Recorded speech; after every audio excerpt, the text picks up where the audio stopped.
Hey, everybody. So, on this episode, I'm going to be talking about a way that could potentially save you hundreds of thousands or millions of dollars. And I'm going to give you 5 red flags that you should absolutely not ignore before you buy a stock in the stock market. So, if you're interested in this and you're a stock market investor, stay tuned. I'm a hedge fund manager. They're playing a completely different game. I don't think the average investor would be happy with a 15% or 20% success rate. They could all lose. When everybody agrees with you, it's dangerous. Hello, everyone. This is another episode of Fiscal Fortress. For those that are just joining us today, Eric, can you take a moment to explain your credentials and explain why Fiscal Fortress is unique? Yeah, so I'm a hedge fund manager. I'm also a registered investment advisor. And the Fiscal Fortress is all about helping people make money or save money. We're going to talk about a number of things that you should look out for before you buy a stock, because I personally know people have lost hundreds of thousands or even millions of dollars just because they didn't have the proper way of flagging issues or red flags with companies. For today, we're going to narrow it down for the audience, right? To five. That's right. I mean, obviously, investing, you could spend an infinite amount of time, but just to simplify things, I've identified the top 5 things that I consider red flags that would really give me pause before putting my hard-earned money into a stock. And we love to interact with our audience. So if after hearing the five red flags, you think there's a better set of five, then definitely leave it in our comments and let us know if there's something else that we've missed. Yeah. So the first red flag is if a company is really, really hot. Now, I will say that this is not black and white. Uh, there are plenty of companies that are hot. And right now, for example, AI is hot right now. But what I would say is that this is something that should give you a lot of pause. And the examples I would give you would be right now Tesla, Rigetti, which is a quantum computer company. And the reason why it's a red flag, or at a minimum, an orange flag, is because when there's a lot of hype around an industry or a company, it also means that a lot of people are bidding up the price of that stock. And sometimes the stock is not valued based on the fundamentals, it's valued based on pure speculation. And that means that you have a lot of risk if you buy at a very high price. So much of the tech stocks, though, are based on a huge premium. Is that right? It's true. And you can't really paint with a broad brush. And that's exactly why I said this might be an orange flag, because I'm not saying that you shouldn't invest in something that you have a lot of confidence in or that is really popular. Of course, you do want to invest in those things. It's really just to say that when everybody agrees with you, it's dangerous. And this is why Warren Buffett has this really famous saying: you should be greedy when other people are fearful, and you should be fearful when other people are greedy. Yeah, the second red flag is that you don't understand the product of the company as well as the typical customer.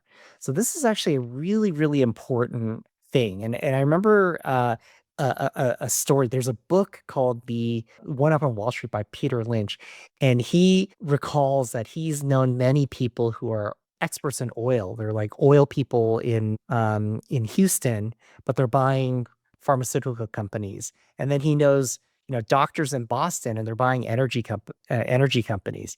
And it's a funny story because often we tend to invest in things that we don't fully understand because I guess it's mysterious or it's sexy. But actually, we should do the opposite.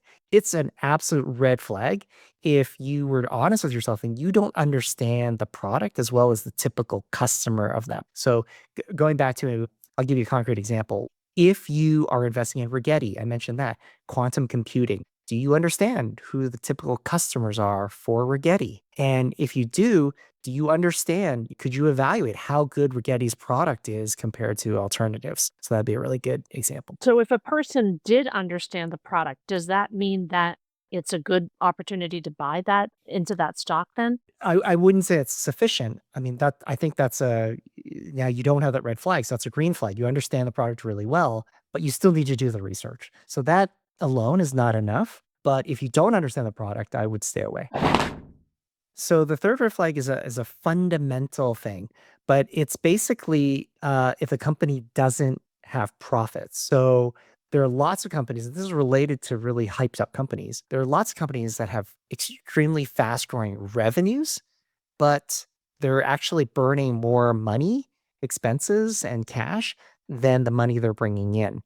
And obviously, this can get complicated. This is an accounting term, so you should look carefully at the income statement and understand that financial statement in addition to the balance sheet and the cash flow statement.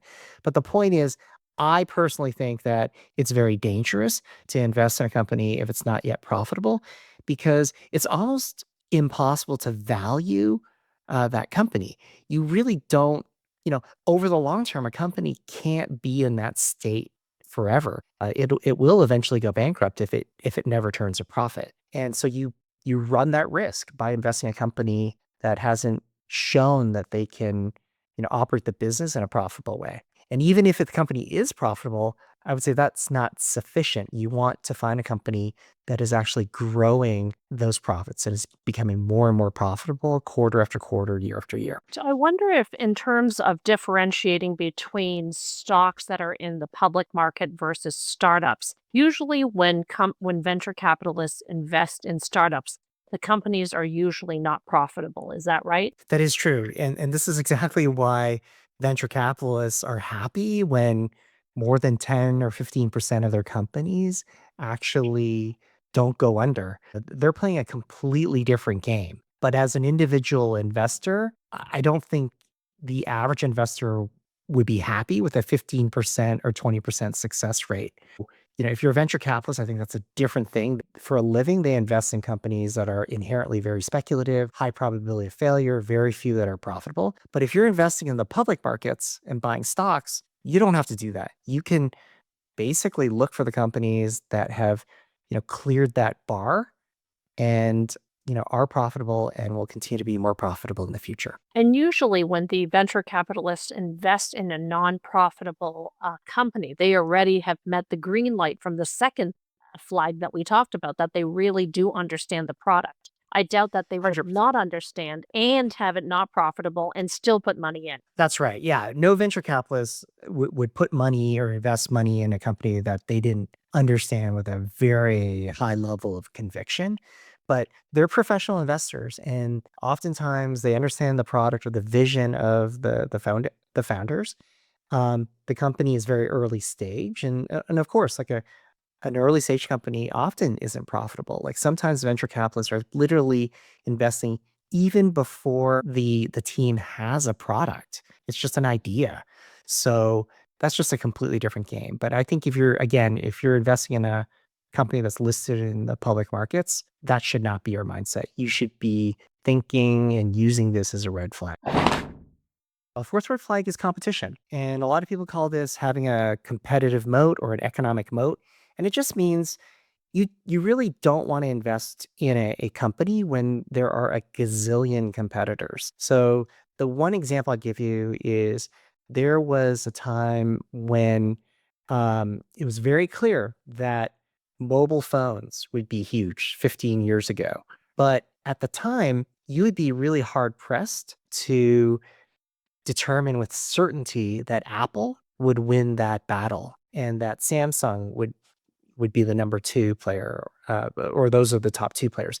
Um, if you're really intellectually honest, you'll recall that at the time there was Nokia and BlackBerry and Microsoft and, you know, literally 20 competitors out there, big companies that were vying for the crown. And so, that's just really hard. You're trying to pick a winner out of potentially dozens of competitors. Yeah, I recently read the book Shoe Dog, and for Nike though, how would you apply that with the fourth red flag? Because they are in an industry that is very competitive. Yeah, I mean, Nike is a storied company, obviously one of the most successful companies in American history.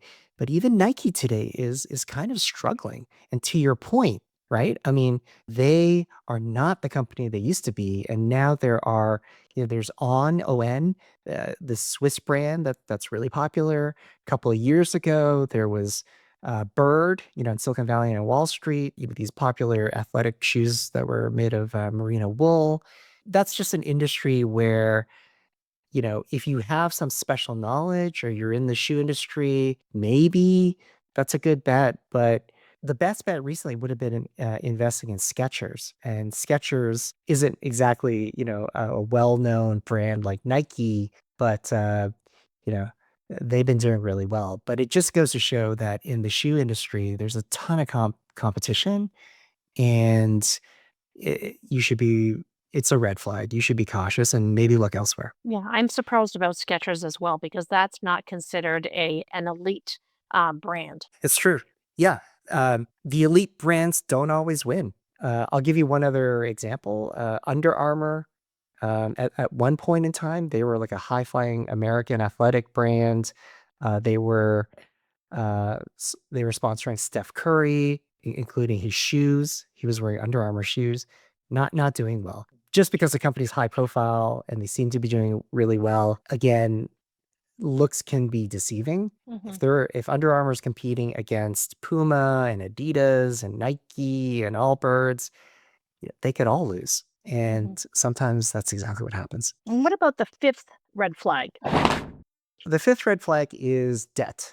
This is a something that you can easily review by looking at the balance sheet. And if the company has a lot of long-term debt is debt that's outstanding for more than a year, like a bank loan or um, the issued bonds. And I would say that if it has at least 1 or 200% of debt compared to cash, that's a red flag. And the reason that's a red flag is just that it's like a person, right? If a person has maxed out their credit cards, if things are going well and they've got a job, no problem. But in the event of a recession, if that person loses their job, or in the case of a company, the sales go down and they can't afford to pay that debt, then bankruptcy is a risk. And in my view, you've got your pick of hundreds or thousands of companies that you could buy. My thinking is why take the risk? Why even voluntarily buy a company where there's bankruptcy risk? I just wouldn't do it. But most companies, just the skeptic in me is thinking that most would not make it so obvious to the investor. If they do carry a lot of debt, they're going to be creative about it. Well, the good news is, I mean, and in the past, you're absolutely right. There were shenanigans and accounting fraud, but the SEC has actually improved transparency over the last 10 years. And at this point, look, I mean, if a company is trying to defraud investors, uh, obviously, that's criminal, that's fraud. Um, but I would say 90%, 99% of companies are not doing that, and you can rely on their balance sheets. Public companies are audited. Again, could there be another Enron situation where even the auditors were arguably in cahoots of the company? Sure, that's possible. But I think that as a professional investor, my default is to rely on the company's balance sheet and the financial statements. That's been very helpful, Eric. Thanks for highlighting to our audience the five red flags to keep in mind when making an investment decision. And a lot of times, I think about investment. I wonder if it's more of an art than a science, but it seems like it's more data driven. Yeah, it's definitely both. I mean, it's mostly science, but there is some art to it, especially in the area of psychology. And I don't mean market psychology. I mean just understanding your own psychology as an investor. So, for the audience who wants to find out the next steps, if they want to learn more about your investing style, what would you recommend? Yeah, so I wrote a book called The Long and the Short of It. You could buy it on Amazon. Also, you could reach out to me. Look, my email is below. Feel free, and I'm happy to chat with you or consult with you. And of course, if you're interested in potentially investing in a hedge fund, would love for you to check out the Lighthaven Fund. And people can also definitely feel free to subscribe to our channel, like our video, and share this video with your friends. So, Eric, you offer consultations then for those that actually want to. Is this going to be a paid consultation? I don't. I'm a registered investment advisor, so but my main business is advising the Lighthaven Fund. But I'm happy, I'm qualified and registered to provide consultations on stocks and investments, I'm happy to do that just for people who are potentially interested in my style of investing or the fund. So feel free to reach out. Sounds good. So, if this content resonates with you, feel free to reach out to Eric or to myself if you also want to hear about the red flags from a legal perspective, which I'll say for a different episode. Sounds good. That wraps up another insightful episode of the Fiscal Fortress. Thank you for joining us, and remember that knowledge is your greatest asset. We'll see you next time as we continue to build your financial fortress one brick at a time. The Fiscal Fortress, where wealth meets wisdom.